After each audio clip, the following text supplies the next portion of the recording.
And welcome back to the best thing we watched this week. We got Chris from Movies and Munchies and myself from the Ruby Tuesday. If this is your first time, what we do here weekly is talk about literally the best things we watch from a cornucopia of streaming platforms to cinema releases to sometimes games and even books. So what you get on this podcast/videocast is an amalgamation of what our googly eyes have seen that week. Sometimes it's poo, and it's so bad that we have to find topics to talk about because some weeks are just really, really difficult. But I think if this is your first time you're coming here, I think you've caught us on a good week of content, especially from what Chris's noddy noggin and my noddy noggin. I have loads to talk about, so bear with us if we go on a bit this week, and we'll try and get through them as many great entertainment pieces as we can. Also, our Patreon this week, very excited about that one. We have our top 3 Indian movies. I say Indian in generalization from Tamil, the whole lot, because yes, that is not where I naturally gravitate towards, but it's a big, Bollywood is just a part of it. There are also non-Bollywood films, surprisingly. Yes. And we're going to talk about that in our Patreon. Did I miss anything out in our intro, Chris? What else do I need to talk about? You can tweet at us at Best Yes. We Watched. Mm-hmm. And also, if you're watching this on YouTube, you can hear the full audio version. We do an extended audio, and you can hear that wherever you happen to listen to podcasts. We'll link that also in the description below. Yes. Yeah. I will be talking about in the news segment, and I think Chris as well. It's been Disney weekend with D23 Expo, and there's just been Yes. a cornucopia of content coming that I'm excited about. They've got some really interesting new TV series and new films. So we're that in our entertainment news section. However, let's get into it. Last week's movie quiz. Who won, Chris? So Nostromo came out swinging, and he got all 3. Except I'm gonna call you out because on the final one, you went general. You didn't go specific with the movie, and considering his knowledge. Yeah, and honestly, I mean, I consider it one big movie. Yes, so I get it. Yeah, yeah. So I'll give it to you there. But the answers, the first movie was Being John Malkovich, which got Malkovich. That was yep. Yes. The second one I did not get, but once I looked it up afterwards, I was like, oh yes, I totally remember this. It's Point Blank. Yes. And the original one, not the remake. I don't know that there is a remake. I have no idea of that recollection ever being made, Chris. Oh, yeah. I didn't mind it. I mean, it was fine for what it was, I think. It's not, like, utterly memorable. So, there you go. And then, The Fellowship of the Ring. One does not simply walk into Mordor. No, one does not. Our great scene being. You fly there because... And I guess we can ask Chris, as we hear. Chris, which is the better trilogy? The original Star Wars or the original Lord of the Rings? Are we really getting into that here? What the... Wow, are you trying to start an internet war? What in the world's going on? The Lord of the Rings. Yeah. Okay. But you can... I love... And that's not to diminish, though. Didn't diminish the original Star Wars. The Star Wars. No, because I love that one, too. The emotional impact of Lord of the Rings is greater for me than Star Wars is, even though I cheer for Star Wars and love that. So right, but isn't it just 3 movies about walking, Chris? Which one? Oh, the Lord of the Rings? Yeah. Yeah, but guess what? It's not like The Hobbit where a dwarf, well, he's not even a dwarf, he's a hobbit. He goes on a very long walk and wakes up a dragon. That did not need to be 3 movies. No, that is true. I was being facetious. Of course, Lord of the Rings is an amazing trilogy. And I'm not a huge fan of the original Star Wars. Like, I like them, but I don't hold them in high regards. I've watched them recently, and I feel like they're dated. The filming, the techniques, the dialogue, compared to what we're used to now. And I really like the prequels. I know there's characters in there that people don't like. Jar Jar Binks, for one, a lot of people just don't like that character. I get it. But for me, Ewan McGregor, man, that's him as Obi-Wan. Perfect character. Qui-Gon, just little bit of moments. Yes, it's all Obi-Wan's fault. Will always grind my gears. So, as I've gone off topic. No, it's good. It was well. No, let me follow because I think Empire is what is like that's my favorite from the original trilogy. I would agree. But yeah, but episodes 2 and 3 are phenomenal. Like I love episodes 2 and 3. I'm not a big Phantom Menace fan. I mean, okay. It's not. I don't hold it as. I don't think it's utter trash. But it's just not one of my favorites. But episodes 2 and 3, I rewatch those. Man, I remember the first time seeing Revenge of the Sith, being in the cinema. That first 10-minute opening sequence with the drums that go boom, boom, boom, boom, just heavy drums, and you don't see anything, and then their ships just go over into this space chaos battle. I'm like, oh, we're in for it now. It was great. Yeah. It's a fun, yes. Oh, it's a fun. Okay, sorry. I took us off on a wild tangent, and it's not like we don't have enough content to get through today. Yes, but tangents is one of the things we do here. It is. I'm also trying to get my movie quiz cards. I've packed them under my can. Oh. I got it. It's cool. All right, nice. So Nostromo, well done. I'm going to do some more movie quizzes this week. Let's see if somebody else can take the mantle from Nostromo. Okay, as always, I will say the words first, and then if you want me to read the full sentence, I will do that. Okay. Teen angst bullshit. Yeah, I'm going to need the whole thing. Okay. Dear Diary, my teen angst bullshit now has a body count. Oh. Let me say it in a... Dear Diary, my teen angst bullshit now has a body count. I think I know what it is. Okay, cool. I'm not sure though, but I think I do. Okay. This is an 80s movie to give people a clue. Okay, that changes it, but now I'm more certain of what it is. Okay, cool. All right. The words for the next one. Life-sucking bitch. Oh. Go ahead and give the thing. I think I know what this is. I want to name her Dottie after my wife. She's a vicious, life-sucking bitch from which there is no escape. Again, not the original one I was thinking of, but totally know what that is. I can hear him saying it. Right? It's such a good line. Okay. Yes. Royal penis. Gonna need more context with that one. The royal penis is clean, Your Highness.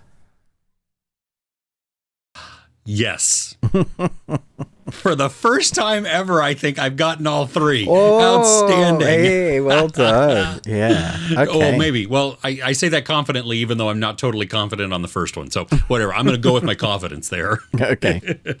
Nice. All right. So let us know in the comments, right? Give us your best guesses. If you know them, no cheating. Don't look it up first. Just type your first answers. Where's the fun in that? Yeah. Yeah, exactly. And it's just bragging rights anyway. There's no prize other than bragging rights. Okay. Can I ask a question? Yes, please. Okay. So, you get a sidekick. Okay. Sidekick. I love that movie, so. Dude, Bruce Campbell's so great. He's so good in that movie. Sidekick. Oh, I love it. Okay. Anyway, sorry. Digress again. Tangent. Okay. So would you rather have Donkey from Shrek or Mini-Me from Austin Powers as your sidekick? Good Lord. Tomorrow I'm making waffles. Donkey. Are we there yet? Yes. Okay. Yeah, my mouth was open and everything. So Donkey is a talking donkey, but what else can he do? Nothing. He's just irritating. Well, he can make waffles, apparently. Yeah, apparently. So he talks and he has opposable hoofs. I don't know. Maybe he uses his hoofs to stir and mix. He just flattens it. He flattens the batter. Yeah. And then there's Mini-Me. He's a person So there is an advantage there. I mean, has full capabilities, you know. We're talking Mini-Me the actor, or just Mini-Me the character from the movies of Austin Powers? Not Vern Troyer, Mini-Me as the character. All right. I'm going to go Donkey. Mini-Me in the film creeps me out a bit, so I'm going to... Donkey seems way more fun. Yeah. Yes, I agree. That's where I would go to, just because even though the incessant talking, I think would get tiresome, just like he does with Shrek. Down, Mini-Me, heel. Well then. Well, you shut up. That's a weird question. Right, I know. Well, what are you gonna do? There you go. Okay, who would you choose? Would you like Mini-Me or Donkey, or maybe? Who else would you choose as a sidekick if you could get one? Because, I mean, this is all amazing. Believe anyway. Oh, man. Okay. Enough silliness. Well, not really, but let's dive in. What do you think? Best thing we watched? Let's do it. Okay. Should we talk about the movie that I think we're going to talk about? For sure. Let's do it. Okay. So we have been looking forward to this movie for months. Ruben was the one who told me about it, looked it up, didn't know anything about it, saw the trailer and was like, yep, that looks outstanding. And that is the Indian. I classified it as a superhero action adventure musical romance. Oh, yeah. I would class it as a rom-com fantasy, supernatural, cultural specific escapism film. Musical. Okay. And musical. Yes. Yes. And I forgot fantasy because that does play a good part in there too. But we're talking about Brahmastra. Yeah. And to be more specific, Brahmastra Part 1, Shiva. Yes. Okay. Talk to me, Goose. What did you think? Talk to me, Goose. It's 2 hours and 40 minutes long. And my wife, I dragged her to watch this, basically kicking and screaming because she's watched me watch a few Bollywood Indian films, and she's never been like invested enough to get like, I want to watch that. So when I said, hey, it's your day off, do you want to come with me? I've booked us 2 tickets, so I've spent the money, so you got to come anyway. And we didn't go to our local cinema because it wasn't showing. It's basically not showing anyway. We had to go to a specific one, so it's a bit of a drive. Yeah.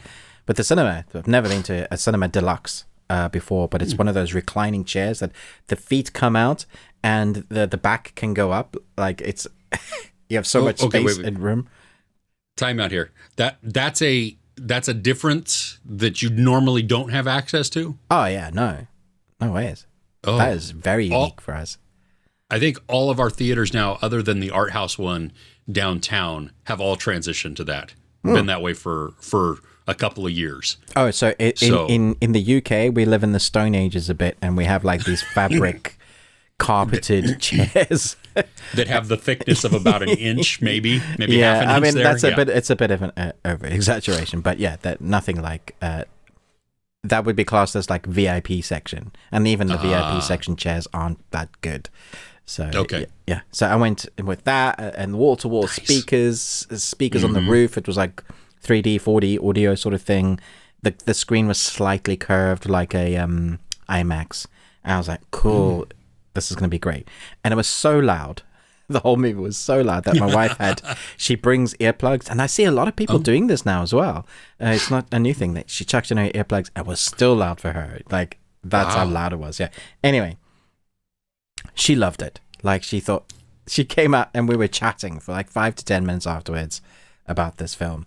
We didn't expect it to be a love story, first of all. We thought it was, because the way I pitched it, it's astroverse. There's part 1 and 3, their MCU sort of thing, which is quite funny because they do have a line when they mention the Avengers, which I thought was like a little nod to them. And its core theme is about the power of love. That's what the driving force behind the story is, how powerful love is. At the end of the day, Harry Potter was that as well.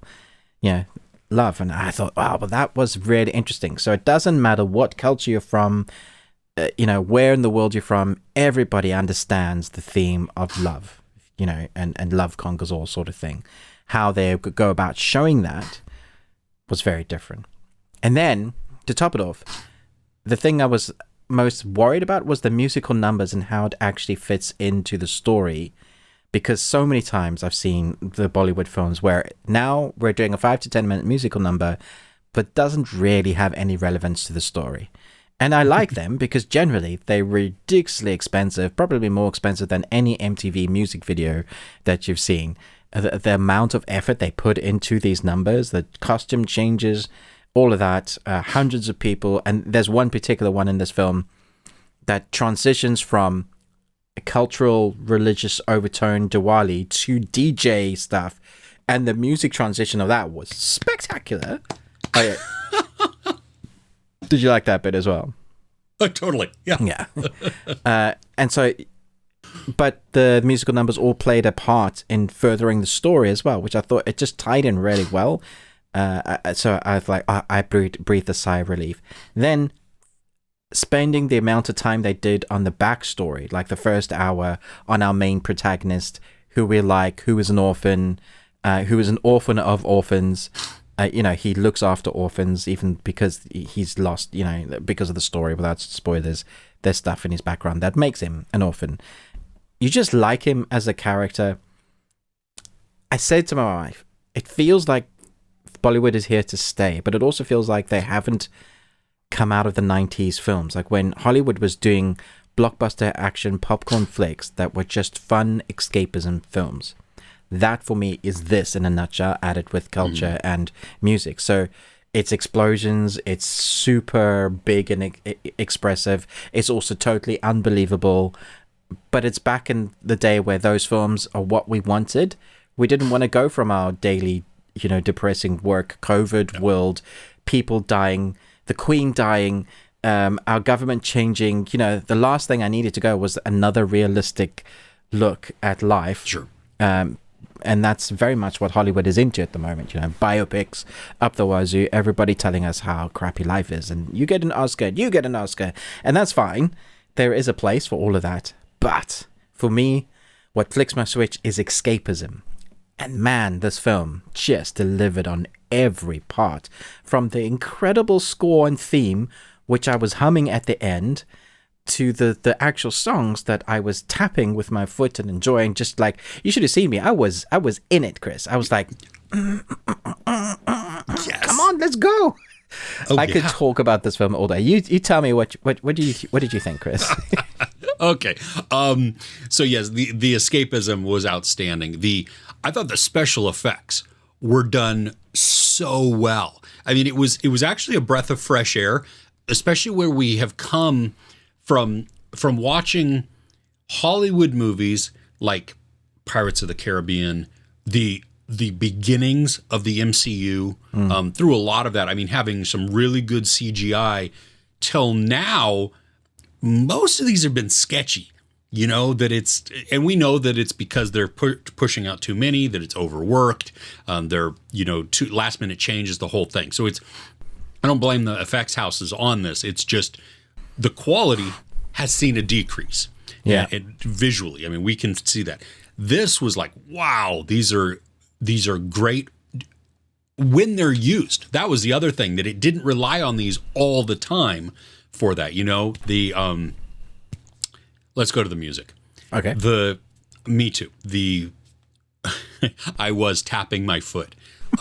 The big dance number that then transitions into the dance scene, or the DJ, the techno house type of thing. Yeah. I was like, wow, that was impressive. Yeah. I mean, not only from a visual standpoint, but also just from a musical standpoint, being able to transition to that. I thought that was it was a lot of fun just watching it too, because it is expansive. You see them going through it's a large amount of people there.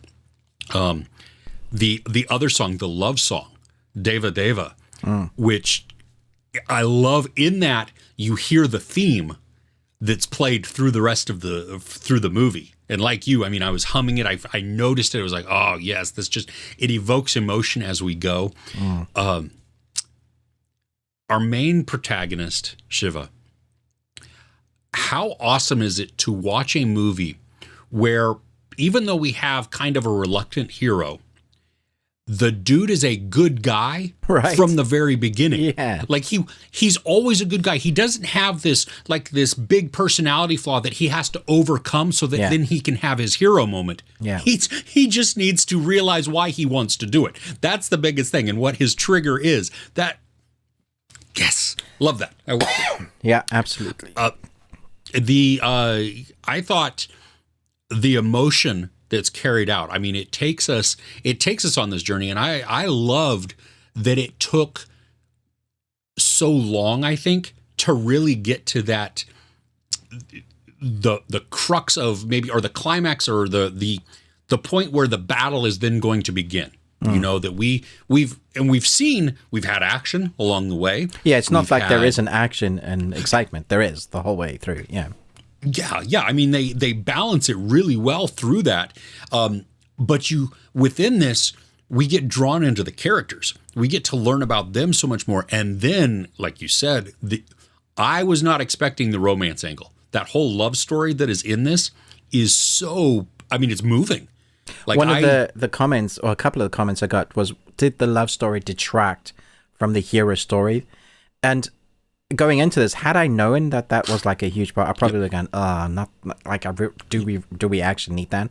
But how integrated it is empirical to the storyline. Like, you have to have the love story in here for this story to work. It's the thing that drives everything.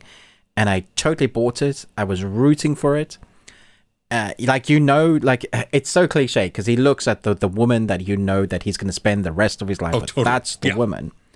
But it's not like they suddenly just end up in love. They got to work some things out. There's trust issues, who she is, who he is. And by the way, there's this thing with me that's weird.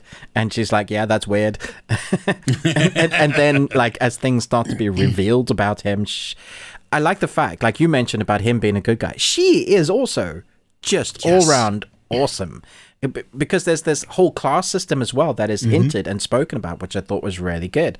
That's a big thing in India. I mean, everywhere in the world, but also India, the class systems there are a big, like, you are not allowed to speak to a certain person if you are from this sort of demographic or this kind of class. It's just not done. Well, that was my experience of being in India the times I have been. Okay. So I thought that was really shining a light on just something that was beautifully done. Yeah. And so she's just awesome. So you're rooting for both of them. So when stuff starts to happen to both of them, you're like, oh no, you're genuinely concerned for them. I do have one drawback though, and this may be sorted out in subsequent films. But the bad guys are evil for the sake of being evil.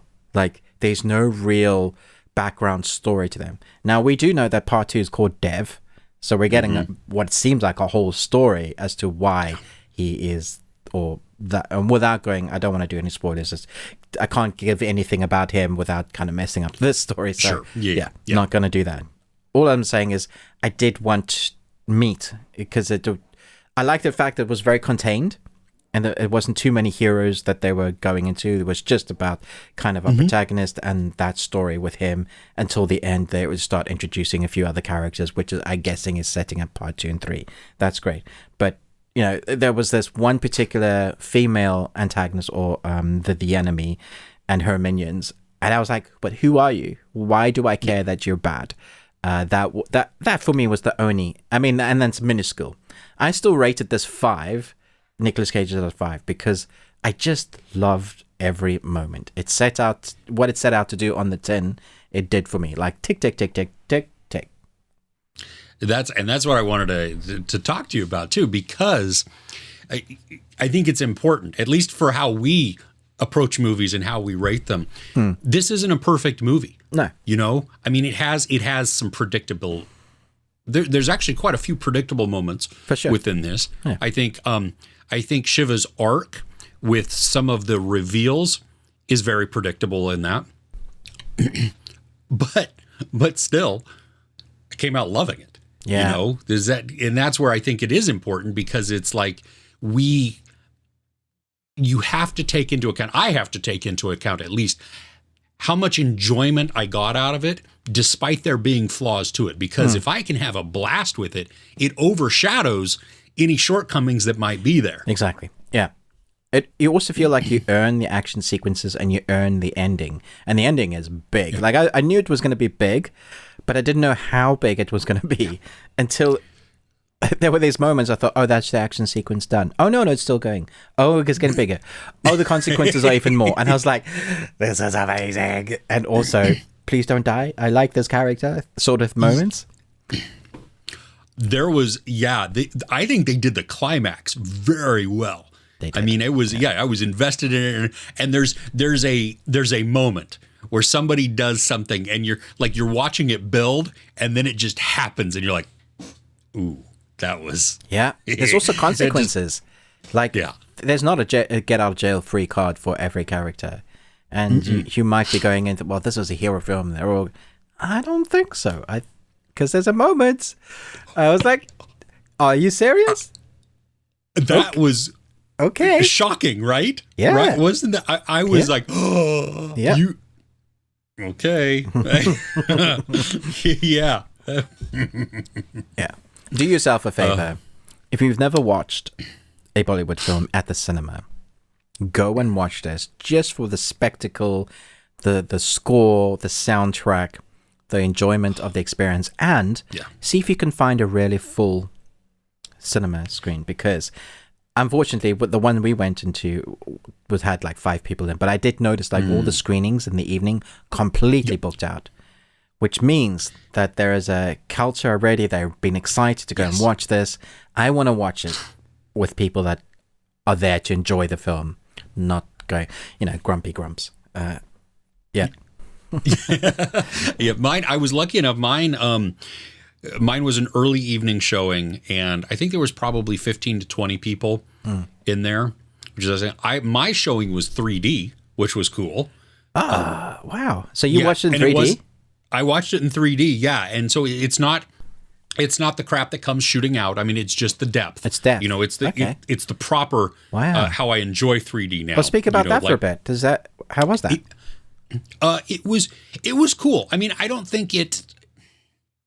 I mean, it's hard to say because I haven't seen it non 3D. Right. Like to see how that difference would be.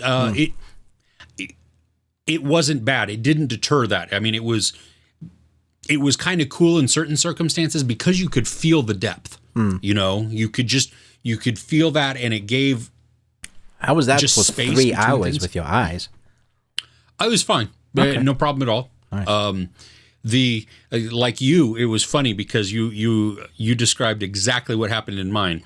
When I've seen Indian films, they have a built-in intermission, and so I knew this going in this time, and so I was like, okay, so I can plan my bladder pressure, and we get to this climax, and then in the right-hand screen or right-hand bottom corner of the screen, intermission flashes up, and I'm like, sweet, and I start to get up, and the movie keeps going, and I went, oh, wait a minute, I held then out.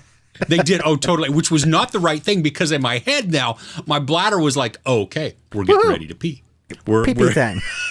Yes, which is funny too because, I mean, come on, honestly, Endgame, Infinity War, longer or about the same length. No, actually, Endgame, wasn't that 3 hours? Like 3 hours and 5 minutes, something like that. So it's longer than this with no intermission. Yeah. And I didn't pee. So it's not that my body can't do that. It was just that I had it in the mindset that it was. It was. And so I did have to get up and rush to the bathroom. And so I missed like 3 minutes. But, that's okay. I had to choose a moment. But yeah, no, it was good. I think seeing it in 3D is awesome. I'm going to go back and see it again because my oldest son, he went with me when we saw television. And he was blown away by that. And so he wants to see more Indian that's going to be so fun. Nice. Yeah, so I don't know if we'll see it in 3D or not. It'll really just depend on what showing we can get into. So you get sort of the atmosphere that comes sometimes with a full cinema screen. Yeah, well, all the showings around us now have been like all sold out. Nice. So that's that's good for the film. I hope it does really well. Totally. Yeah. So we definitely get that part 2 and 3.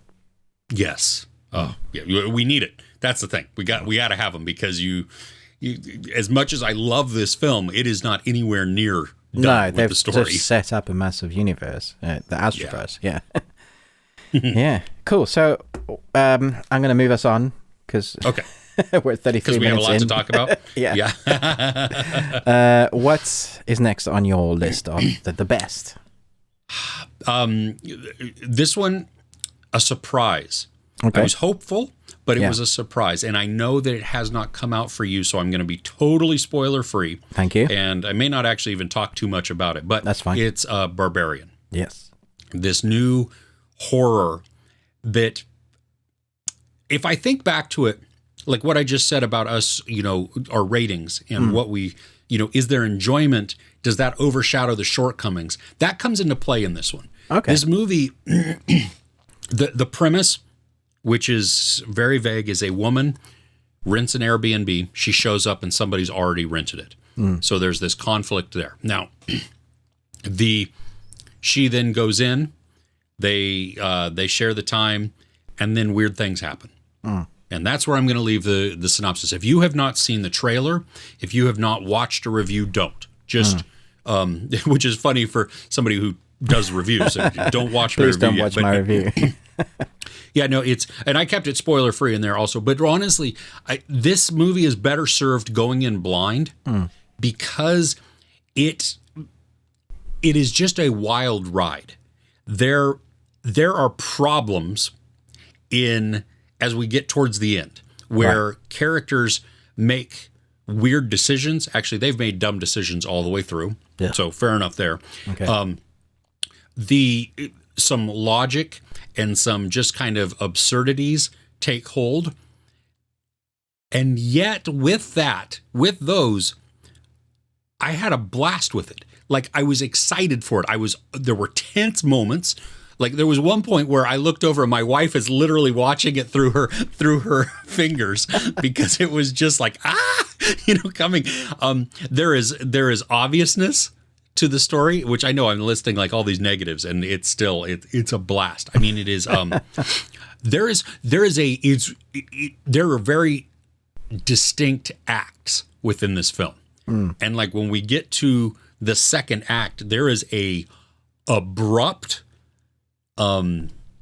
transition, and it's tonally different, and it's visually different, and it's like whoa, that was jarring.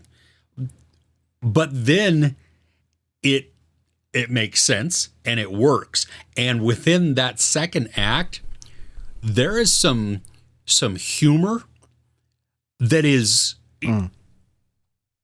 like, I found myself laughing more and more as it went along because of, it's not a character telling jokes. It's not a character like, it's the situation. It is totally situational, and it is there to break some of the tension, but also to increase the tension. Oh gosh, like that's clever. Yeah, it really is because of what's going on. It's you're chuckling to yourself. You're like, oh my gosh, what? Oh, it's seriously? One of those. Okay, I see what you mean now. Yeah, okay. Yeah, you're rolling your eyes at it. Oh no! Yeah, don't do that. And all exactly. And so it just sets up this thing. And like I said, the characters make some really dumb decisions. And my son had shared this meme with me just this week where it was talking about just this literature class where somebody had brought up the point when talking about characters is that it's unreasonable to think that a character knows what genre they're in. So our character, who we're watching, doesn't know that she's in a horror movie. Now, So you have to kind of, you know what I mean? So there's some inquisitiveness that may come into play. I still think, though, that the hairs on the back of your neck decisions because they don't know that, like, the rules are set for a horror movie. Exactly. Don't go down to the basement, but I'm going down to the basement because this isn't a horror movie. This is a comedy. Yeah.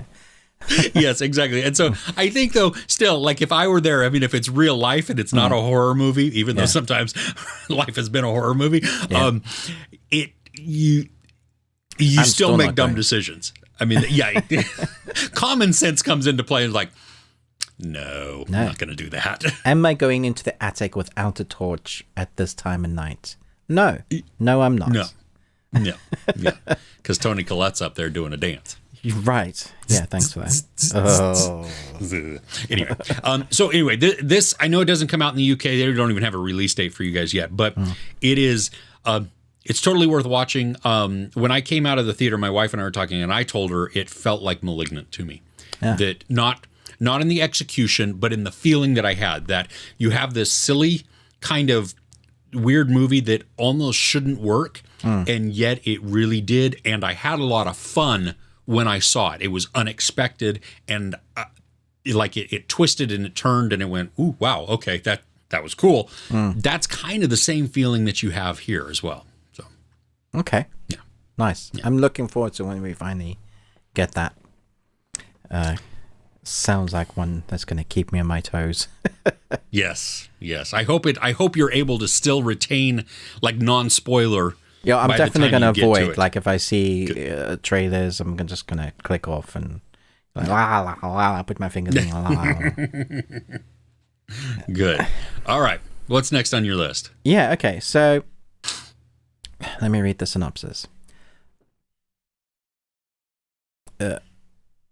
Dante, Elias, and Jay and Silent Bob are enlisted by Randall after a heart attack to make a movie about the convenience store that started it all.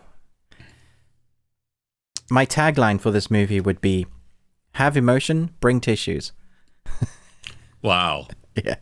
Wow. Really? Okay. Yeah, no, for sure. It's kind of like two films, and it kind of does the things that Kevin Smith does best.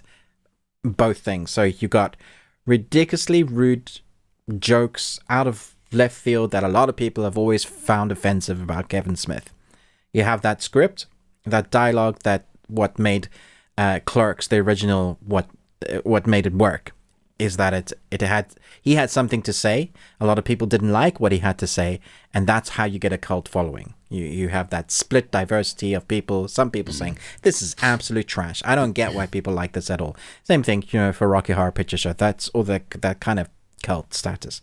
I loved it mostly because I think you and I can reflect on this. We both worked in video stores, and our lives, some of the conversations are for sure the same conversations that we've gone in some form, from the Star Wars conversations that we had on this podcast today, with Lord of the Rings and Star Wars, to just the absolute ridiculousness of human nature. That is always a subject with Jay and Silent Bob. Like the way they react or interact with people is over, way over like how you would do it. Even though one of the characters can't even speak, although he kind of does now, which is weird. Also, really? Black, yeah, he does, yeah. Black and White was the original, yes. And the movie that they make, the movie within the movie that they make is black and white, which is interesting because it's a whole, and the story that Kevin Smith has written is definitely 100% based on his life and his friends. So Jason Mewes has overcome drug addiction. Kevin Smith has overcome a heart attack and changed his diet completely. I mean, if you look at him now, he's literally half the man he was then. I'm not being like saying he was fat or huge or anything. He himself has said, I needed to change the ways of my life because I had a heart attack because I wasn't being healthy. And so he's changed all that. And so that is all in this movie. It also... Let me stop you really quick. Okay, Karen. What's the title of this movie? Clerks 3? Okay. Sorry. I didn't say that. Yeah, good point. Kevin Smith, Clerk 3, people. Funnily enough, there's number 1 and 2 before that. But yes. I'm not a huge fan. I'm not a huge fan of number 2. I just don't think it's that good. I know some people like it. I love the first one for what it did. It was unique and different. And then it did feel like along the way, Kevin Smith did some other films that just weren't that well received. I don't know what was going on with him in his life, but it definitely a reflection of the creative person that you are reflects in your artwork. And I think you could follow his timeline of filmmaking. You could see kind of what was going on in his life. I don't know if that's exactly accurate, but I feel like there's a statement there to be made. With this one, he has something to say, and he manages to say it. He's also very brave in this movie. He says a lot, allows what he's saying to bear weight without putting in a joke that's going to ruin it. So there are moments in this that he'll be like, there'll be a monologue from a character that bears their soul, and you as an audience member have to sit with it, and you're like, ooh. And then another joke will come and it will lighten the mood, but there are moments which, with the others films and even Clerks II, that they didn't allow you to do that. This one is really brave, and the reason why I say bring tissues is ... I'm not going to tell you. Just seriously, I was so surprised at how brave they were with this film. It's also funny. Like, you sometimes think, has Kevin Smith still got the comedy? It's funny because the reflection on society, once again, is accurate. These characters are all now, I think it's like 30 years old or something, and they're still kind of doing what they used to, but they have tried to make something of themselves. It is a film about trying to make something of yourself if you haven't done anything, but it's also reflection on life and what has happened and what has come before. Really is just a stark look at what is human nature. He continues to put that in the mold of what this film is. Jason Mewes is great at his character once again. You know, Jay and Silent Bob doing their thing. What's interesting is that this film wasn't going to be made. When 2 had been done, him and Dante, the character Dante, had a massive falling out. And they just didn't speak to each other, and the film was scrapped. Then at a Comic-Con where they were signing stuff for Clerks, the original one, they made up. And because of that, then he had a heart attack. Because of that, he rewrote the script and came up with this one, and obviously they loved it and worked together. And so there's a real reflection of what has happened in life reflected on the screen. It's a meta but it kind of works, and it's probably up there, top 3 of his best work, in my opinion. Yeah. Well, it makes me want to see this, even though I haven't seen number 2, because the restraint maybe to give an emotional moment and not fill it with a joke, or not subvert that emotion and that conflict or that tension with a joke, but then still be able to pull a joke in later to then break some of that tension after it's been appropriately like weighty, I guess. Yeah. Is that accurate? That's absolutely accurate. There is one drawback, and I think this is going to hurt it, is that you kind of need to have seen 1 and 2. Oh. Because of stuff that has happened in the... Because I think some people might go, I haven't seen 2, but could I just go into 3? Yeah. There are key moments, character growth moments of stuff that has happened to them that won't carry the weight of what they're reflecting on in season 3, in number 3. If you're a fan, you've definitely watched them and probably a couple of times, and that won't be an issue for you. But if you are a casual watcher of Kevin Smith's content and you've seen the first one and you enjoyed the dialogue scene in the car and in the store, you know, the moments that will stand out to you, go, I remember that dialogue scene, it's been years. It may be worth just going, I'm going to watch the first one, I'm going to watch the second one, so I can see how much of the weight of this film, because it is weighty, reflects on those 2 and what it says. I do think you can watch the third one and still be really emotionally entangled, but I think it grips you much more if you've seen the others. Okay. Question, is it, because I saw that it had a very, very limited release in theaters, or it was going to have something like that. So is it like on demand? Is that how people can get? Yeah, so it's coming to theaters Tuesday or Wednesday. Okay. As far as I'm aware, it's having a fairly decent wide release, but it will also be on digital like pretty soon. Okay. I will just look that up quickly. What is your favorite Kevin Smith film? Because he's had some spectaculars. Well, in my opinion. Yeah, and it's been quite a while since I've watched a lot of, actually all of them. But I really enjoyed Clerks, the first one. Yeah. And I remember really enjoying Chasing Amy. Again, though, I probably haven't seen that in 20 years, so or around there. So would it hold up for me? I don't know. Would I still enjoy it? I don't know. But I remember though, and I couldn't even tell you why specifically, but just the overall feeling was very positive Okay. for that. So, yeah. Yeah, I love Jersey Girl. I think it's one of my favorite. And Chasing Amy's great. 16th of September. It just seems like it's a cinema release. So. Huh? Okay. Yeah. Okay. Cool. Well, it's good to go. What's next on yours? This is a movie that I just saw last night at a special screening, and Nice. It's called The Woman King. And Oh man, it stars, I'm so jealous that you've seen this. It doesn't come out till 7th of October here in the UK, guys. Oh, wait, say that once more. The 7th of 7th October? October, yeah. That sucks. Anyway, tell me about The Woman King. So the stars Viola Davis, John Boyega. He's Nice. smaller role. Yep. Lashana Lynch, Sheila Atom, and then Tuoso Bedu. And You're doing well with the sure, names because I know the first two. I don't know who the others are. Okay, the last one that I mentioned, she, and I apologize if I destroyed her name. The cast is awesome, but these let me back up. Like so many thoughts in my head. I haven't even done a review for this, so you get this first. Nice. But so it's telling the story of the Duomi people, this kingdom, and I'm not sure where specifically in Africa it is, but they have been part of the slave trade. Right. So they have been selling their own people or captives from other kingdoms to slavers. And this takes place in the early 1800s.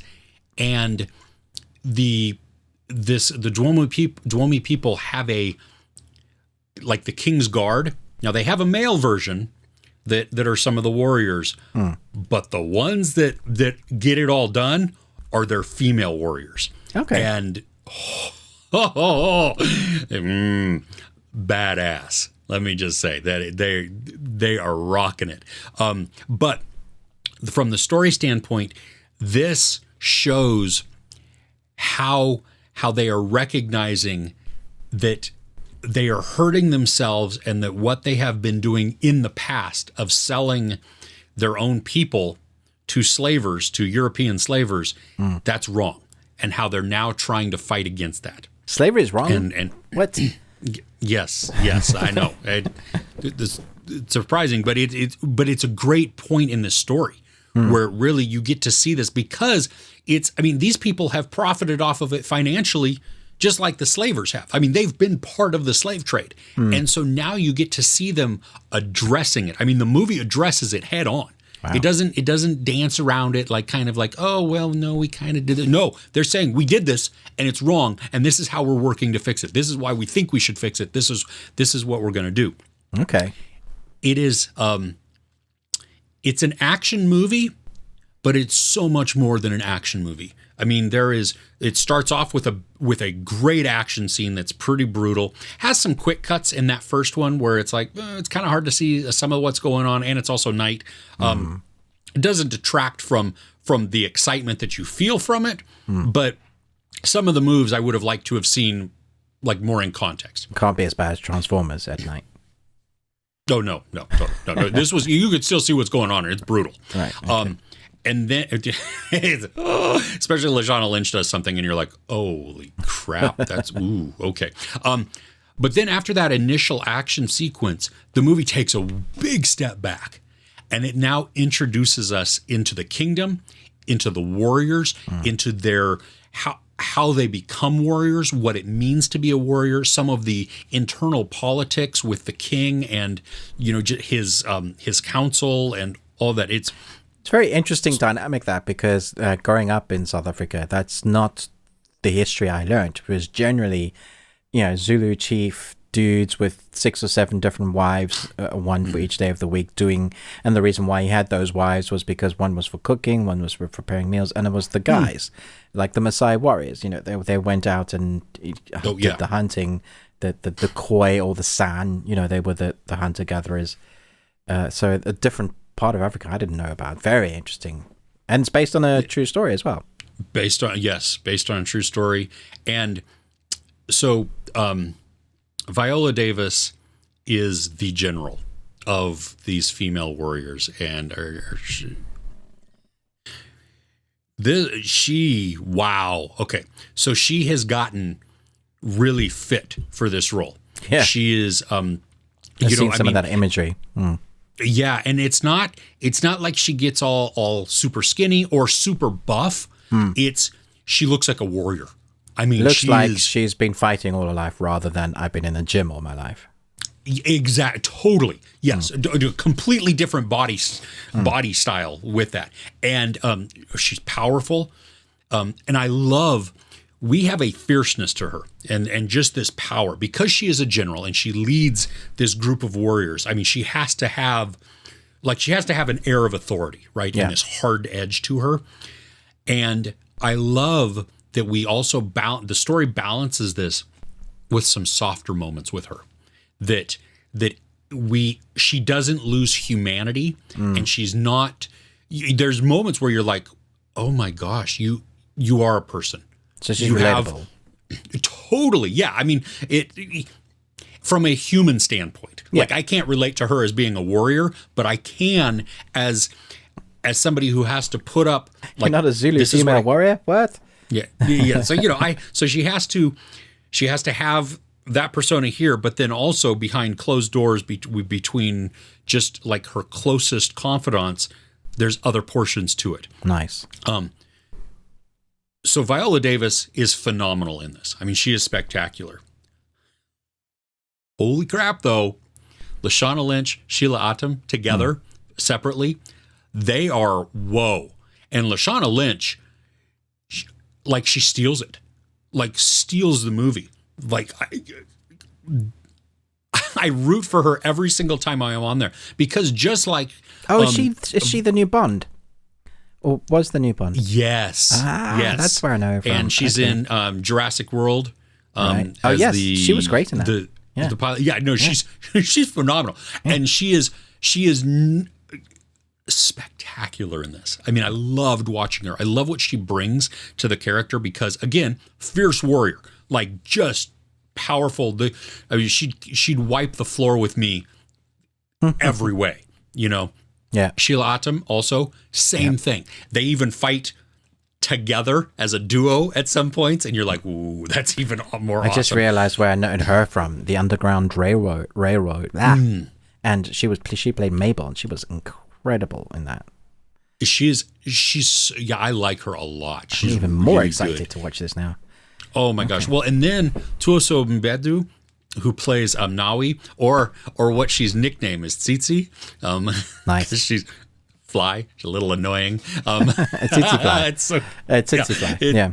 It's so good. But she also has heart. And it follows, she becomes kind of the main character or the focus of it, even though all of this other is going around, and it's not to detract from Viola Davis or anything else. I mean, it all complements together. So you have a very emotional story. There is some predictability to it. And my son and I, he went with me last night to watch it. And there's a moment where something is hinted at in the story. And I feel that it's pretty obvious at what it's hinting at. Right. But later on, they concretely spell it out. Right. And as this is happening in my head, I was going, did we really need that? A bit of spoon feeding. Did we need it to be? Yeah. Did we need it to be spoon fed? Because, and then my thought process goes, well, if we take that out, if we don't have that, what does that do to some of the other character arcs or the character? Like, how do you change that or whatever? Right. But then, as I was talking with my son, we were having this conversation about, you know what?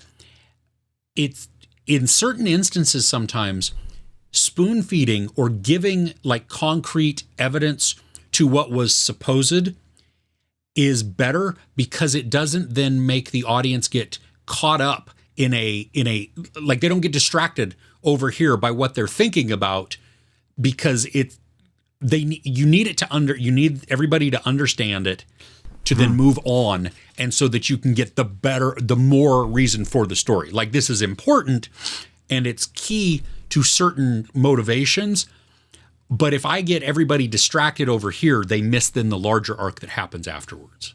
Wow. So it ended up like I was like, no, okay.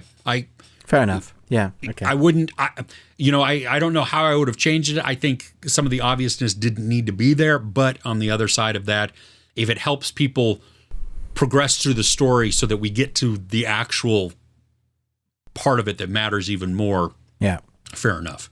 The final thing I'll say on this, the action is spectacular. I mean, you have like Braveheart, Game of Thrones battle moments. Nice. Okay. And it's not that's not the focus. That's not the focus of the movie. Yeah. But when it happens, it's huge, and there are emotional moments within there that are like gut punch. Like you are, I mean, we feel peril and danger for our characters. And I like that. I like that that we've become invested. Yeah. So, top marks for me. I mean, I think this is, even though there are some little issues here or there, it far, the feeling, the emotion, everything far outshadows it. There's also a mid-credit scene, which, damn. It's a mid-credit scene. Yeah, like, it's before, so you have like the title credits of the actors and everything, and before the rolling credits, the crawl starts. Right. We get another scene, and it's like at the end of the movie, or the beginning? Of the yes.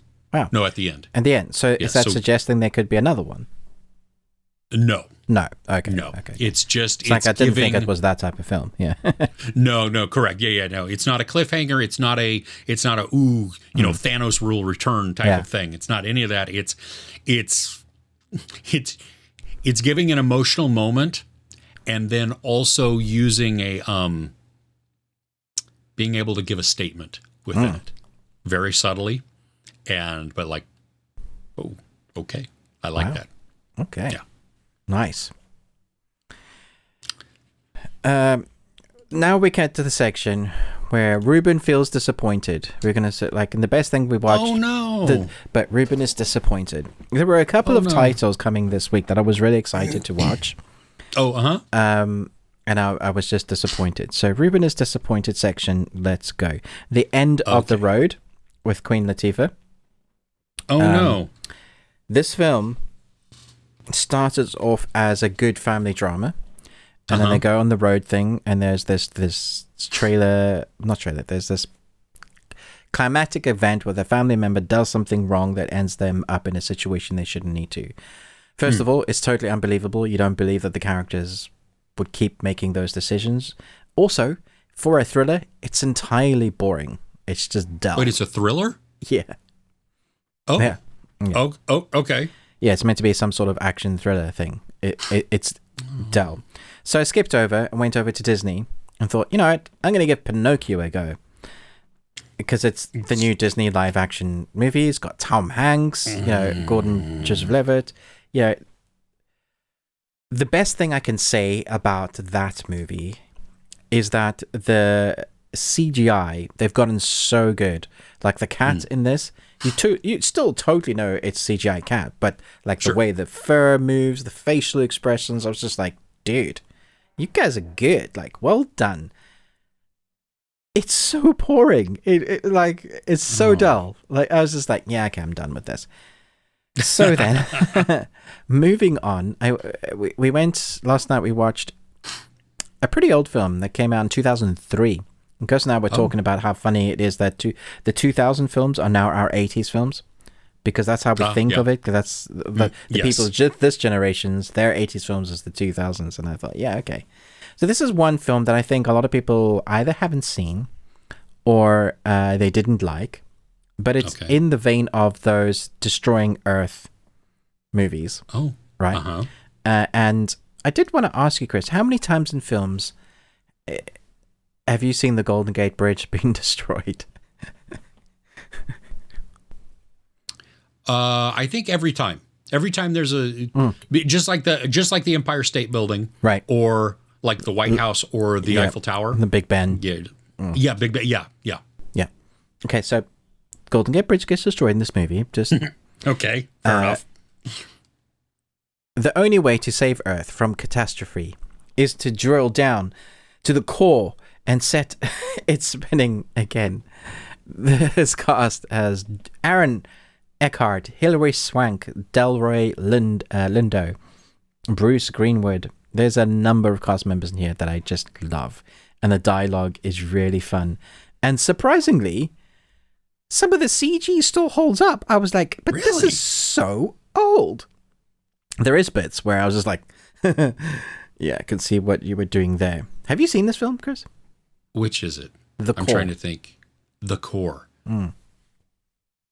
No, I haven't. Huh. Not that I know of. Not that I remember. Yeah, no. I said it's one of those that were kind of passed by because some critics, the snooty ones, were like, this isn't artsy. But this is like in the realm of Armageddon, Dante's Peak, Volcano, all of those. It's actually a lot of fun and doesn't outstay its welcome. Now, the thing that ruined it for me, because this is in the segment of Ruben is disappointed, is the whole film had a bit of the science was fantasy science, but you believed it because of the rules they established, the mechanics, the way they went about it, the rules they set up within themselves, the machine. They have a metal called unobtainium. Like they said all the stuff like how do you drill into the earth and survive and all of that. But isn't that what it's called in Avatar? What's the metal that they because it's something similar to that. Probably something also, similar. which made me laugh because it's like really that's what you came up with. Yeah. Okay, so unobtainium. The ship has like drills on each section, so it's drilling it, and also has these weird lasers at the front that use radio wave lasers to drill. All the science behind it. They give us a whole bit of science beforehand of stuff like how it's going to happen. Okay. But then at the end, there's a couple of characters that are you want to survive. Yeah.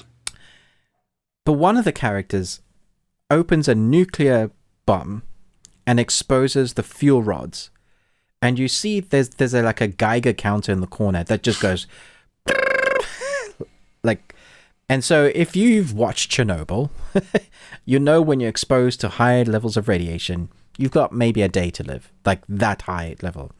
And so can I just say that these two characters that are exposed to each other live and they make no mention of no problems. Hollywood ending.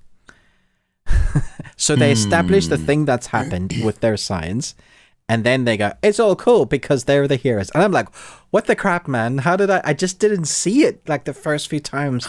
This time it was just like blaringly obvious. It's like, wow, okay. Anyway, so I guess I should move on to the best thing we watch, right? So are you done with your disappointment? Yeah, I'm done with my disappointments. Yeah. Okay. I just wanted to mention that crap. This segment brought to you by Sour Patch Kids. Yes, exactly. Director Eskil Vogt. Chris. Okay. Yes. No. Stop recommending me films. This film was depressing. It was very interesting. It had a very reminiscent theme of that one film where the kids find a hole and they get superpowers. Chronicle. Yes. Except it's way darker. And totally. The repercussions of what's happened in this film at the end just leaves you thinking. It's called The Innocents. It came out in 2021. I finally switched it on the recommendation of Chris. I should give people a warning again. If you're going to go into watching this film, there's a bit of cat brutality that you will want to pass. In fact, Kirsten, my wife who watched it with me, said, why are we watching this? I don't want to. It will make you feel like if you have a soul and any sort of emotion whatsoever, even if it's a tiny little bit, you're going to hate that bit. And I know a lot of people is immediately, no, I'm out. And I get it. I get it. Yep. Totally. For this part, it's particularly brutal as well. Yeah. Having said that, this was excellently done because it just builds and builds and builds and builds and builds. And you're like, holy crap, these kids need to be put down. Particularly one. And I know saying that sounds harsh, but when you watch the film, you understand. During the bright Nordic summer, a group of children reveal their dark and mysterious powers when the adults aren't looking. In the original and gripping supernatural thriller, playtime. What are they saying here? Playtime takes a dangerous turn. Very Yes, interesting premise. It did feel like they were setting up more to come. And like they left you to kind of figure out a lot of stuff, which I think is fine. Like, as to establishing, was this always here? Is it just the location as to why they're being affected? Is it because of the kids? Are they being experimented on? There's a whole bunch of things as to why. But at the end of the day, it was happening, and these kids experience what it's like to have powers. And if one of them is abused and is dark in his soul, what does that reflect? What does that look like? Very, very well filmed, indie kind of superhero evil film. Different. The brutality in it is, seriously, and I think it's made even more impactful and brutal because we're watching young kids do it. Yeah, 100%. Yeah, it's not something I've seen them go into before. No. And this was recommended to me by somebody, and I saw it on demand. And now, excuse me, it's available on Shudder, which is outstanding. So if you have that service, and you want to be disturbed, this is yeah. So nice. Ruben's never going to listen to my recommendations again, and his wife certainly is not. Did Chris recommend this? Yes. No, we're not watching it. I've still got a bunch of others that I need to talk about. So what's next on your list? Okay. I saw this French movie this week called No Limit, and it's based on a true story. It's on Netflix. It's about French no limit, not French. It is French, but it's about no limit diving, which basically these people have to, you ride down on this little rail type of thing without any type of oxygen. You just, yes. Have you seen The Big Blue? No. Okay.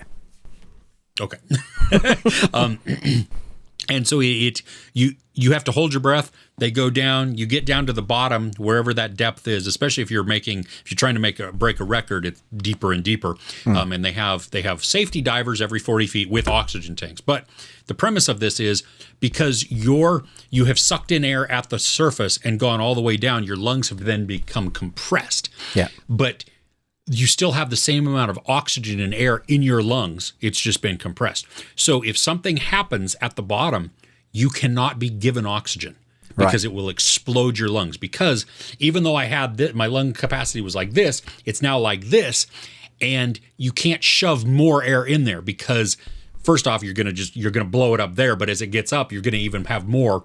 And anyway, the bends. They have to get well, and that's the other thing, that the divers can't go up with you because they have had their lungs have been fully expanded the whole way down because they're getting oxygen constantly in. So they have to go up in levels. So it's very dangerous. Yeah. When you get to the bottom, you have to give an okay symbol to the diver at the bottom. When you get all the way up to the top, you have to be able to give an okay sign, and you have to say okay or I'm okay. Right. And then if you do that, then you're okay. And that you can, your dive has been scored and it counts. There's way much more sex than, like, I was kind of shocked at it. Not that it's a negative like or a positive. A sort of erotic thriller. I think that's the kind it of... became a steamy romance type of thing, which did it need that? No, not really, especially because I think the movie is, it's closer to 2 hours. So it didn't really need that. Because we get the passion of these characters anyway. The thing about this is, like, I didn't know, it says at the beginning it's inspired by true events or based on true events. At the end of the movie, they make it very clear to say what you just saw was fictional and was not, like, there was not ties to any person because and I didn't know anything about the real life story. Yeah. But there is a moment as we get towards the end where you see some characters do some things and then something happens. And I'm like, I have a feeling about this. And I know I'm being vague, but that's just to avoid the spoilers. But somebody in my comments had said, it sounds very much like this real life thing where this happens and this is kind of the thing. And I'm like, oh, Wow. So that's exactly what the movie is. So it's very funny that they say it's inspired by true events, and then to say we weren't pointing the finger at anybody. We weren't saying that this character is this real life person. You totally were. That's all that was. So, so yes, there is a film called Le Grand Bleu, called The Big Blue. Mm-hmm. The rivalry between Enzo and Jacques, two childhood friends and now world-renowned freedivers, become a beautiful and perilous journey into oneself and the unknown. Directed by Luc Besson, wow. one of the best directors. As Jean Reno is one of the main actors. Seriously? Yeah. Oh. It's an incredible, incredible film. One of my all-time favorites, especially from Luc Besson. If you want to see a film that's, I think, based on a true story, again, it's free diving. It will put you off free diving. This too. Yeah, it's all about like that lung capacity, building that up, and how far you're going to push yourself, because it becomes so dangerous. There's only a few people in the world that can actually free dive properly, which immediately got me thinking about this film, like the fact that they've tried to add in that romantic, erotic edge to it is weird.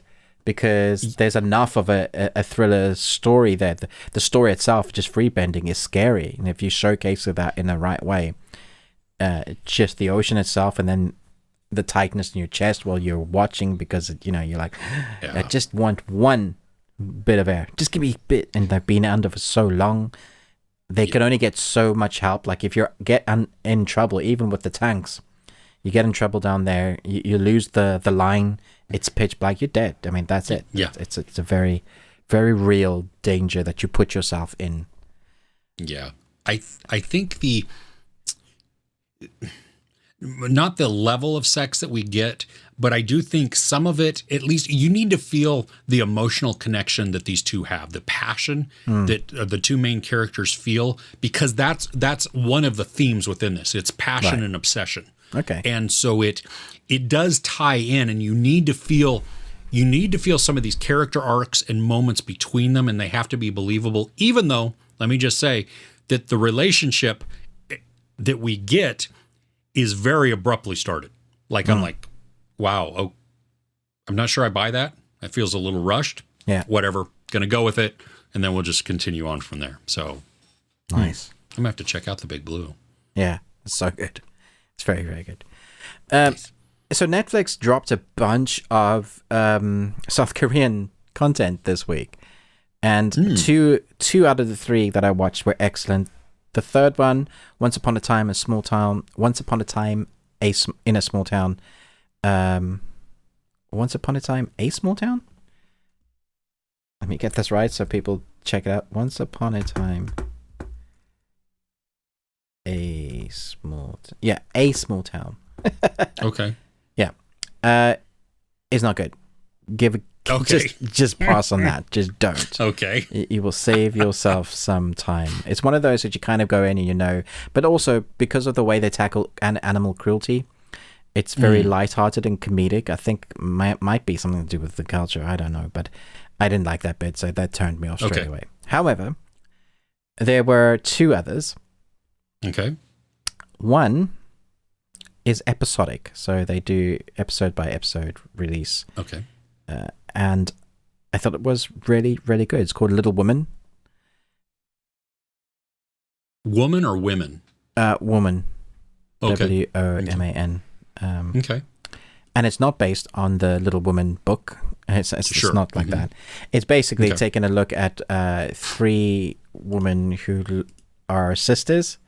Their mother is a little scandalous person and takes their money, and then they have to survive. But there's this weird mystery that comes out of nowhere that you don't expect to be a part of it. So where they're trying to survive in the culture, it's all about class. They're trying to make it look like they live or they are part of or can be a part of a higher class. So, like make it till you fake it till you break it, or make it till you make it. Fake it till you make it. Yes, that's what I said. Yes. I was just clarifying for myself, not for you. No, I'm joking. You said it perfectly clear. Yes, exactly.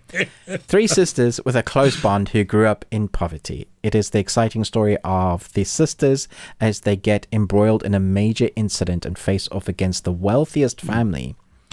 The wealthiest family in the nation. So one's a lawyer, one is... They're trying to get their youngest sister the life that they never had, but she's kind of rebelling against them. So far, from what I've seen, I'm all in. The scripting, the dialogue, the filmmaking. Sometimes you can go into a South Korean series because there's so many on Netflix, and you're like, "Yep, this is not going to be good." And then other times you go in, first few minutes, you're like, "Yep, I'm good." And this was one of those. However, the one, because I'm rushing a little bit because we got so much, but the one I actually want to talk about is Narco-Saints. Did you get a chance to watch this, Chris? I haven't got to see this yet. No. My goodness. Please put this on your watch list. Everybody put this on your watch list. Some of the best scripting and dialogue I've seen from a South Korean series in a long time. Acting is top notch. Someone was telling me about like the makers and the creators of this series, and they're like all really well known, not in my circles, but in their circles. That was just like very well put together. It's only 6 episodes. It's an hour long. Okay. It's one of those stories. Did you see that film with Tom Cruise where he's this swindler? He's in a plane and he's like yeah. He swindles people, and it's the story. It starts off with we're going, this is a story you're not going to believe is true, but you just kind of have to experience. They start the same way in this. This is a story that you're not going to believe is true, but you need to watch it to experience it to kind of have any understanding of what this character went through. The best thing about this story and the fact that it's so unbelievable is that it's just a working hard dad. It starts off as a working hard kid, and he experiences losing his family, and he was under the expression or it was under the belief that if you worked really hard in your life, you will get by in life. Yeah, life will find a way, and as long as you pay your dues in life. The thing is, the truth of that was his parents worked themselves to death in some way or another, and so then he ends up looking after the kids, and suddenly he's no longer a kid. He's not allowed to be. He just has to make ends meet. And he also, being in the culture he has at the time that this is set, it's very hard for him to come above the normal status, especially if you're in a poverty status. And so he meets up with a friend that takes him to another part of the world where they're trying to resell skates, as in the skate that looks like a mini eel rather than ice skates or skates. Like, there's like a mini manta and so where he lives, skates are very well sought after, and not a lot of people can get them. And it's this kind of he's going to go in the shipping routes and stuff. So he's got a wife, he's got some kids that he needs to look after. He's tired. He doesn't want to work himself to death. He wants something different for his family.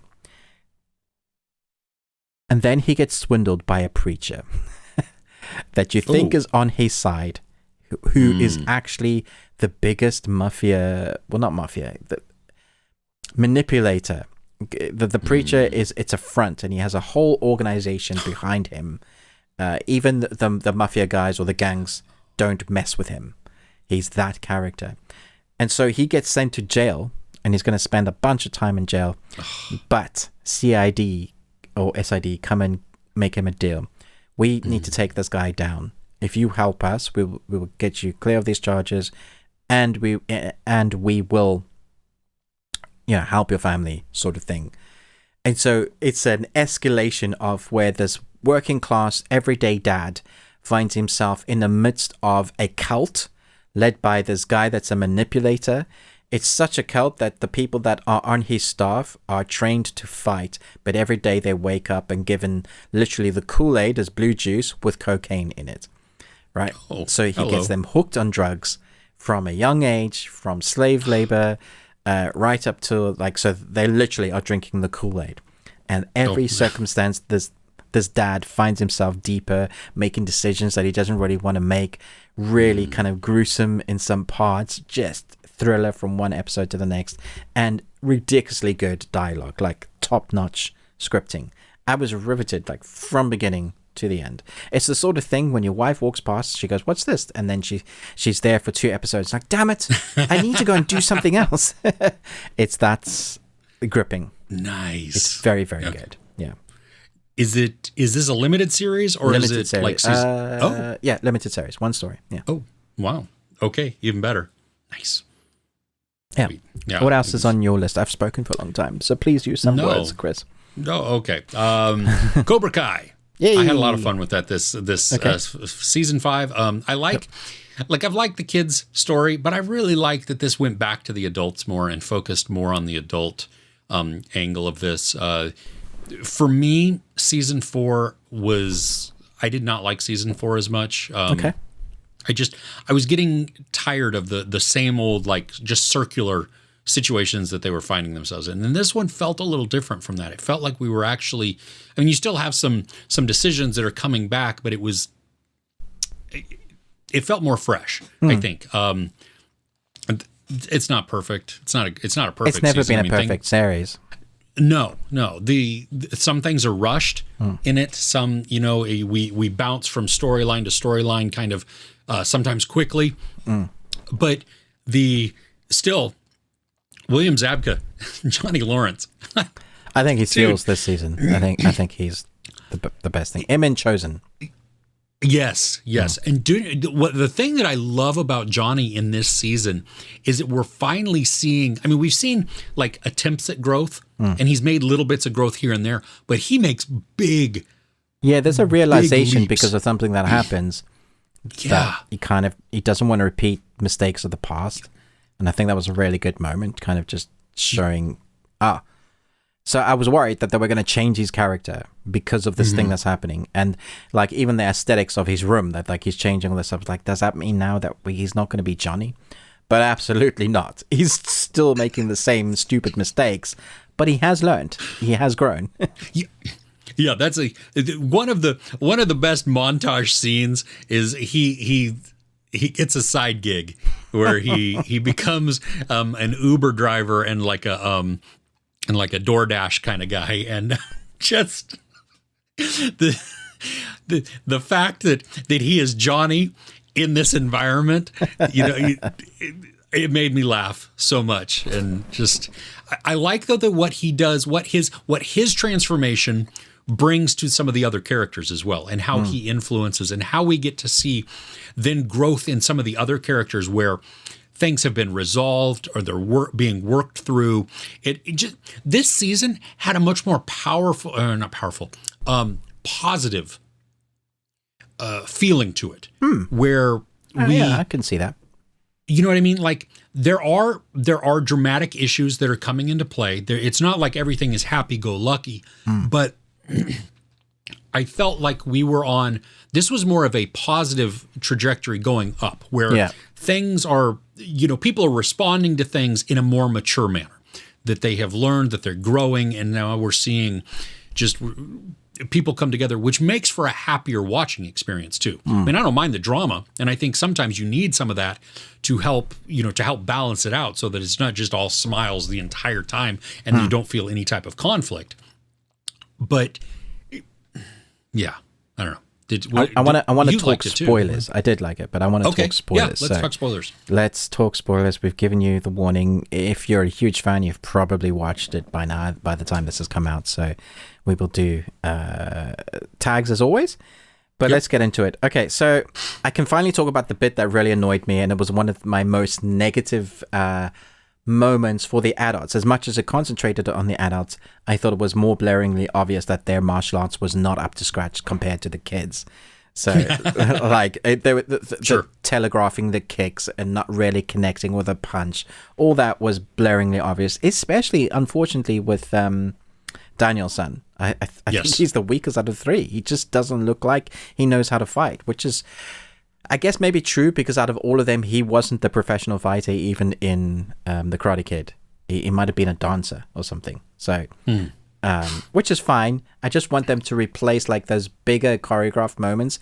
I think they need to start replacing with stunt guys. And the way they do that, like cut it in the back, doing like a nice kind of spinny flip kick or something that makes us go, yeah, that was cool. Because I think the kids choreographed, they were some of the main, that fight sequence that Johnny orchestrated between Miguel and Robbie was great, was really intense, was harsh. And I believe they were punching, they were going to kick the crap out of each other. But isn't that the way of boys though?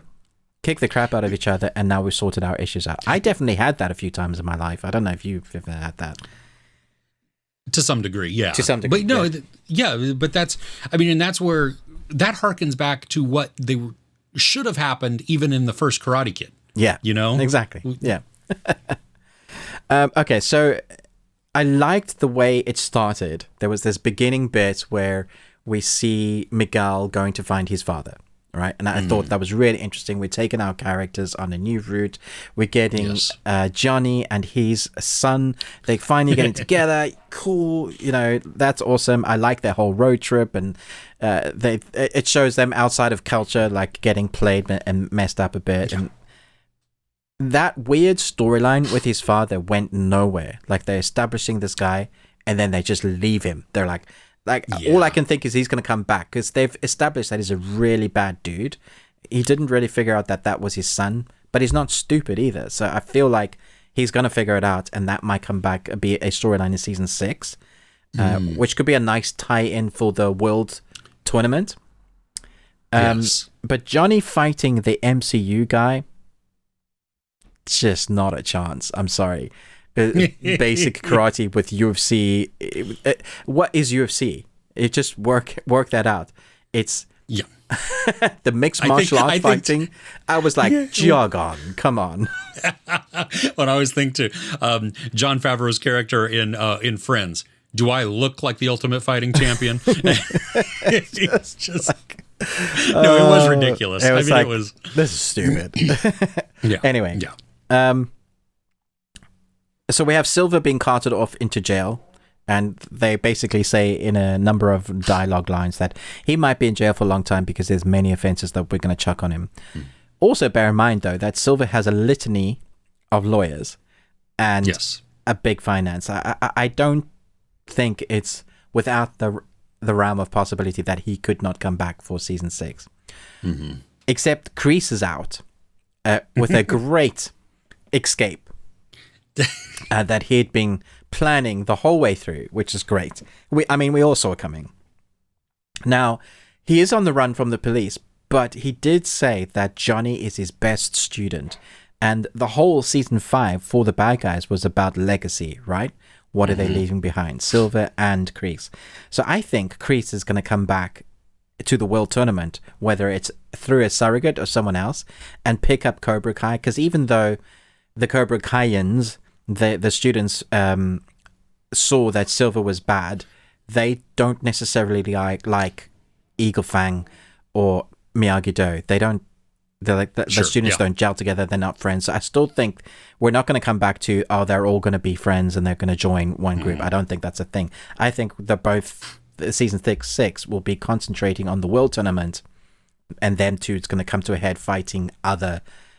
That is what I'm most looking forward to. And I really hope the other students that they fight are damn good and maybe even beat the crap out of both sides, and them having to come together then to form one dojo under that banner. And I think they should kind of wrap it up. I don't know that they should be stringing it out for many more seasons. 6 or 7 max to wrap up.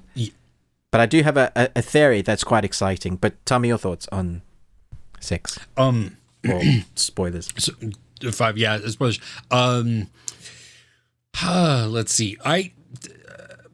I was a little surprised by the Kreese storyline, especially at the end. Yeah.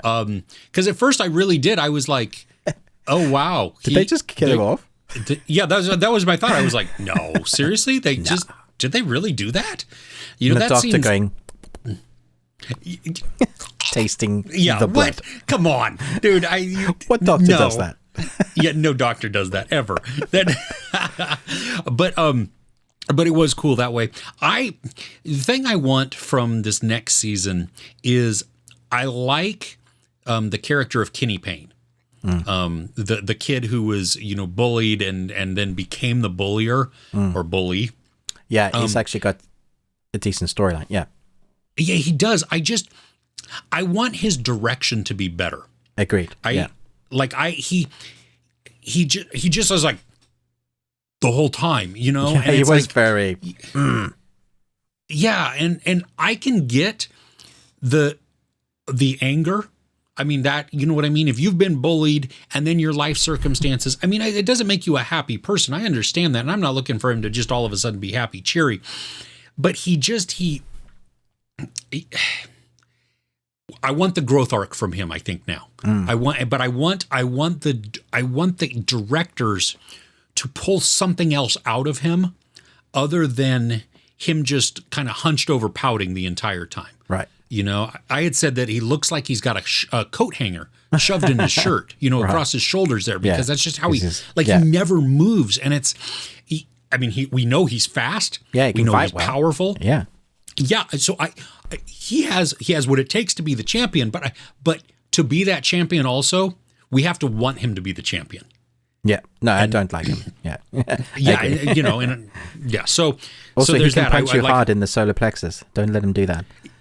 Yeah. I want him to. Yeah, there's so much that the direction from that, and then the writing to give him a redemption arc within this, so that he becomes somebody that we absolutely root for, and he becomes a powerhouse. Because I think, what did you think of now probably one of our favorite actors of all time since Blackbird? What did you think of his storyline in this? Dude, he got a hero moment. He did, right? didn't he? It was great. And him as the dungeon master. Oh my goodness! Admitting to things, with you know what I mean, telling that story, just actually finding a way. You could tell he wanted to be the good guy the whole time. Yeah.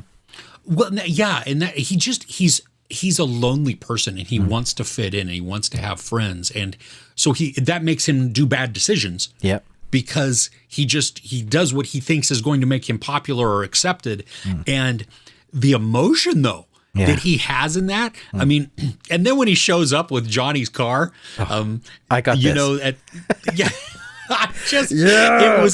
it was ridiculous, and it was awesome. And I mean, the actresses in the back, like being slammed around, and their whole look of like, I mean, the whole thing was like very convincing, because just like, what the crap is going on here? And then him running up, kind of crawling up the stairs and stuff like that. Yeah, I mean, that was so weird, but great.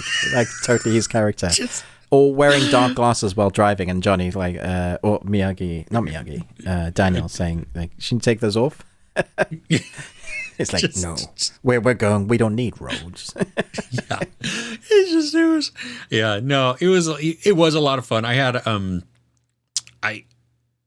I'm curious. The ending felt a little almost anticlimactic. It felt like they could have done another episode. Yeah, like, because you have, like, I loved the fighting. I loved that whole, you know, between, I mean, just the melee that's happening between everybody within there. And you have always the pressure between everything. Yeah. Yeah. Yeah. Well, and the pressure then of Hawk and Dimitri trying to get the thing uploaded. And then, it's on the tablet and it's uploading, but now they have to protect the tablet and everything. That was a good moment as well, where you saw them using what Chosen had taught them. I thought that was great. Yes, and I was shocked by the violence.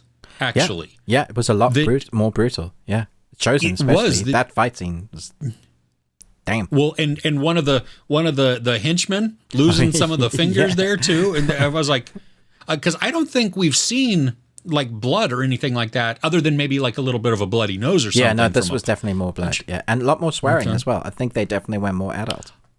That's true. Yeah, it was. There was there were F-bombs that they dropped like consistently. Yeah. So more so than I was like, oh, okay, we do this now. Fair enough. It is a 15. We can do that. Should I tell you my theory? Yes. Okay. So because they've been bringing back all the characters from the previous movies, like in this one, we had a really one of the main characters that came back from the furniture store. Mike Barnes. I thought it was pretty funny, and I know a lot of fans are upset about it. Like he comes in finally to get his redemption moment, and just gets almost immediately knocked out, and then helps Johnny at the end and go, And Johnny was like, I did most of that. I was like, yeah, I know. Anyway, Mike Barnes was in it. And so we've had a litany of other characters that have cropped up in the past 5 seasons. Mm-hmm. Okay. So Netflix next week are putting the next Karate Kid on their platform, right? Oh. Now with season 6, this has been one character that people have asked, surprisingly, because it wasn't ever that well received. So the next Karate Kid, and it's actually a fairly... I would say she's a fairly well-respected actress. Hilary Swank, right? Yeah. Now I'm wondering, and I think it could be because she does do some TV, and she hasn't done like huge films at the moment. She might be up for grabs to at least have a character or like a moment cameo. Mm-hmm. I was one person that didn't mind the next Karate Kid.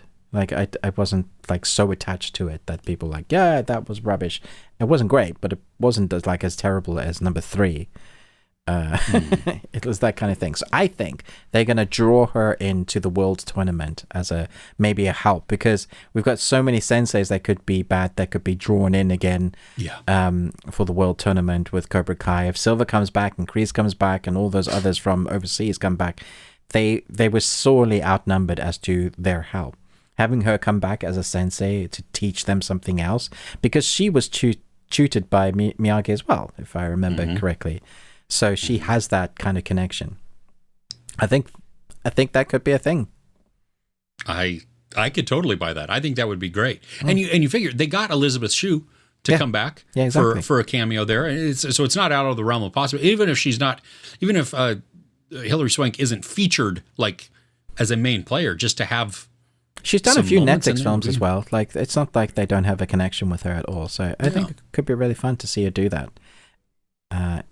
Anywho, do you have anything else? I have one very briefly, and this is gonna surprise you. Okay, cool. And it rightfully so. But it was my daughter-in-law's birthday this week, and as is the custom in our house, when it is your birthday, you get to choose birthday dinner. You get to choose the movie that we watch, if that's what we're going to do, or if we don't watch a movie, where we go, whatever that is. Yeah. Okay. So she wanted to watch a movie, and it was a movie that I have never seen. And also because she has all sisters. So she grew up in a house of girls. Fair enough. We have no daughters other than her now. So ours is a house of boys. So this was not a movie that we gravitated towards, that the boys wanted to see. Tinkerbell. The animated movie. Okay. It's Mae Whitman is as Is this Tinkerbell. live action? Oh, the animated. Okay. No, it's animation. It's really the backstory of who Tinkerbell is. I had a lot of fun with this. It was cute. It was funny. It was sweet. And it was an easy, casual watch, And so not something I would have put on by myself that I would have chosen, but because it was her birthday, we watched it. And you having all boys too, this is probably not something that you've seen either, right? Or have you seen it? I don't know. I recognize it, but there are so many Tinkerbell movies. Yeah, there's there's like 5 or 6 of them. But the voice cast, if I'm correct, is pretty impressive. It is. Yeah, there are quite a few actors in this that are just like, whoa, wow, that's outstanding. So this is not like drop everything to watch, but you know what? If you need something cute, or if you have, even if you have younger kids, this is it. It's just a lot of fun. It was cool and surprising, I think, which was nice. And while it's not really Peter Pan-ish, there are tiny little references here and there that are sprinkled throughout, and so that was kind of cool. So nice. Yeah. Okay. There you go. Yep. The Imperfects. Did you get a chance to watch this? I started this. Okay. This continues to baffle me. Okay. On the whole Netflix side of things, because as you know, it wasn't on the Netflix media site. They mentioned it briefly on Geeked Week, and they had a teaser trailer and a trailer, but no marketing for it whatsoever. Nothing. According to some of the comments, it's not even popped up on like the main feature on drop day, which was weird. That was a Thursday. It's 10 episodes of a I was gonna say it's hero, but it's not. It's sort of tongue-in-cheek monsterverse. That's the best way to describe it. You have a banshee, you have a chupacabra, you have a succubus. They named themselves this, and you have a crazy scientist who experimented on a bunch of kids because of something that's in their DNA, supposedly trying to fix them. So like you're an X-Man and you're going to Professor Xavier's school, except for Professor Xavier is a crazy scientist that experiments on you, gets you addicted to drugs that keeps your powers at bay, and then jogs on, or something happens to him, which I'm not going to say, and then once you stop taking tablets, your powers start manifesting. In this case, they're not necessarily powers, but more messes up your life completely, and they want to get fixed. There are other characters with powers manifesting now because of this that are very interesting. And that's what I liked most about it, I think, was finding out what else we were going to be, like how are they going to take this? Because it's very different to like X-Men or Hero series. It concentrates on the horror, very gory. Oh my gosh, they don't skimp on the gore, which I was very happy with. The banter and the bickering is not going to be everybody's cup of tea, but I think it works really well for the type of tone and temper that they're going for. I think the reason we have a mixed core group of people, one that absolutely love it and one season 2 and 3, and others that like, what is this? Is that character, the scientist, who is so quirky and over the top as crazy scientist guy, that they thought it was like slapstick comedy and thought it's like, I literally have a bunch of comments of people, this is the worst acting ever. Like, I don't like this at all. I'm like, fair enough. But I understood what they were going for right at the beginning. I knew what this was.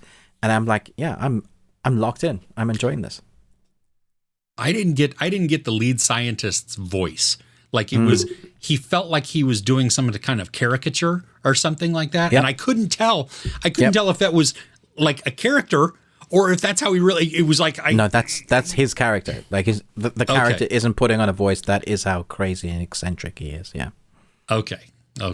I liked the wit, the banter back and forth. I thought that was good. I think for me, I was just having a hard time connecting with it. And I only, out of fairness, I only watched the first episode. Okay. So, yeah, but I was struggling. And I don't know if that was because it just, give yourself another episode. If you're not locked into episode 2, then probably not your cup of tea. But the first 3 made me go, yeah, I'm in, because they do some things to shake it up. They start giving you an arc of what's actually going on in the wider. What are they going to be doing for the rest of the episodes, basically? Okay. And then they solidify what they're willing to do in the series, making it different and stand out. Our characters are going to be this. They're not particularly heroes, but they're not anti-heroes. They're just these people that have woken up with these things happening to them, and now they've got to experience it together. Now, are we going to try and make them become a team? Probably, but they don't know each other. They don't trust each other. Who are they to each other? And yet you start seeing some nice aspects of their humanity stick out of their monster. I particularly like the guy who's a chupacabra, because his whole story now is kind of like the Hulk's. He really doesn't want his monster. He wants to get rid of his monster. He is fighting that all the time. Horrified by what he wakes up to. Yeah. There's a really great moment with his girlfriend who's into beasts, and she's more into his beast than she is with him. Oh, jeez. It is like, we're going to talk about this when we get... But they really show, like, the one girl, her power is... sound, and so she's she can use her voice, but also she hears everything, so you see the pain of having that sort of sound. The succubus, imagine everybody that just around you wants to like just be with you, but in the worst way. Anything you say by mistake they will do because they love you so much. It's like, oh, just go and kill yourself, like, F off, and you want to go to that, and then they jump off a building, and then they do it. I think they explore that really well as what do I do with my life now, because I can't control any of this. And then we get another scientist that comes as their kind of house den mother person that looks after them and starts trying to figure out what they meant to do. But I think she's also one of them. which adds a really nice dynamic to it because there's weight to her character. And then there's other like characters that crop up that also are like them, but not necessarily want the best for them. And then there's a government thing, like there always is, as well. Yeah. And so you're just adding all these layers in. So by 3, I was like, the special effects are damn good because the choo-choo Cobra. He's half trained. Yeah, he's half trained. Mexican goat sucker. Yeah, the choo Cobra. Oh my god, I can't even say it. I can't say it now. The dog, the scary wolf, chupacabra. There you go. Got it. Well, looks great. There was one bit with the CGI where I went, that didn't look great, but not in him. It was in something else. And then the witty dialogue, the banter, and the characters themselves. I like them. Like, I want them to succeed in what they're doing. So they established it well. I haven't finished it yet, so I can't say whether it sticks the landing. But I've been very, very impressed. Which leads me back into what the hell, Netflix? Because seriously, if you don't market your series, it's not going to be picked up for season 2 because nobody's watching it. Nobody's talking about it. They didn't give it out to reviewers at all, as far as I could see. I saw one newslet out, a small website blog person had reviewed it before it dropped. I'm sorry, but they definitely didn't get screeners. They're just outright lying. Oh, okay. That's unfortunate. To be first, yeah. But nobody got screeners for this. I think there was a glitch on Netflix's back end because it showed like all of the stuff, like the Geek Week, even like there were no news releases. Just as kind of an insight into this. I mean, there were no press releases even tied to Geek Week with this series on Netflix's media site that we have access to. But on release day, it showed up. Weird. And the series showed up there. The press person showed up there. The image. No, it was the weirdest thing. And I'm like, I bet there was somebody forgot to check something, or there was some like timing thing set to it or something. Yeah, I don't know what it was, but it like all of a sudden showed up, and I'm like, wow, that would have been nice to have a week ago, 2 weeks ago. Yeah, as I hit my computer there, but well, okay, bonkers. Yeah, I may go back to it. The transitions I think were also what the beginning just felt a little rough to me. As we, not so much between the characters, but when we would change like scenes into a different feeling of something, I'm like, okay, that was abrupt. And if that's how they're going to continue it, then that's just a style, which can be okay. I'll give it another shot. Yep. Cool. And lastly, I'm not going to review it. I'm just going to flag it up for people. If you need a new animated series that, again, nobody is promoting, AMC has an original animated series called Pantheon that will blow your mind. I guarantee you will love this. Even if you don't like animation, this is a great story. It's fantastic, great, crazy voice cast, like big, massive. Must have had a massive budget. 8 episodes, all about 40 minutes long. Check it out. You will not be disappointed. It's fantastic. Yeah. Nice. Yeah. Rock on. All right. So there you go. That was that's our show. We appreciate you for sticking around. This is a much longer one, but you know what? I think we deserved it after 2 weeks of poo. There was a lot of good stuff. Let us know what are some of the best things that you're watching down in the comments below. Please like, share, subscribe. Ruben with the Ruby Tuesday, me, Chris, with Movies and Munchies. You can always tweet at us at Best We Watched. Don't forget also about our Patreon opportunities at patreon.com/thebeardedones. And there is also the extended audio version. So that's even a longer version this week, but as a podcast, and you can see that, listen to that. Not see that. You can listen to that wherever you find your podcasts. And if you go there, please rate and review us wherever you happen to listen. That will help us out greatly. We have linked those in the descriptions. And with that, we thank you for your time. We thank you for just hanging out with us. We appreciate it. And we'll see you next week. Take care.